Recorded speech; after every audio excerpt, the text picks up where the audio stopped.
If you've been shopping around for a budget RGB panel, you probably have come across the GVM 800D or the Neewer 660 RGB, and you might have even asked yourself, which one should I buy? To help answer those questions, I thought it'd be interesting to compare the two lights and to point out any differences I may find. From a practical standpoint, these panels function basically the same. They have similar output, similar battery life, and even similarly priced. They both offer RGB and bicolor capabilities, making them quite useful in many different scenarios. They even include effects like TV, candle, cop car, lightning, just to name a few. You can use these panels simply as hair lights to separate your subject from the background, or you can switch to the RGB mode to add color to your scene.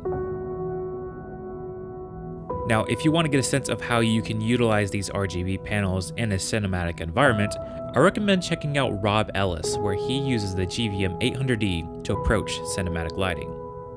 To see where the differences lie, let's first compare the output of the GVM versus the Neewer. I set up each light 6 feet away and exposed for middle gray on my A7S III.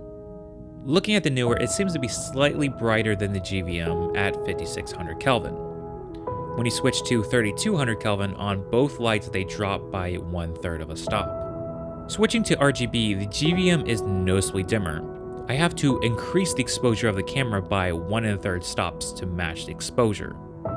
Whereas on the Neewer, it has the same level of exposure when going between the color temperature mode and the RGB mode. Now, paying attention to the color quality of the GVM, it does a surprisingly good job at 56 and 3200 Kelvin, providing clean, accurate colors on the vector scope. Whereas on the Neewer, the skin tones veer slightly towards a warmer reddish color.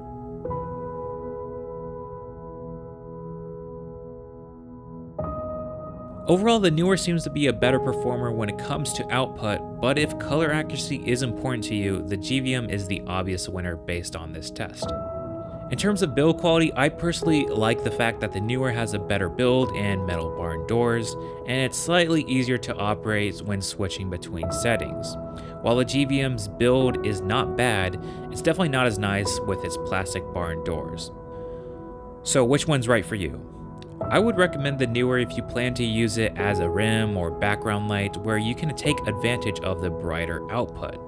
On the other hand, if you are planning to use these panels as a key light in your lighting phases, you want the better color quality and the truer representation of color that the GVM 800D provides. The only downside with the GVM is that it's not as powerful in those RGB modes. That being said, the differences between these lights are fairly subtle under normal circumstances, and I doubt you'd actually be able to tell them apart in normal day-to-day use.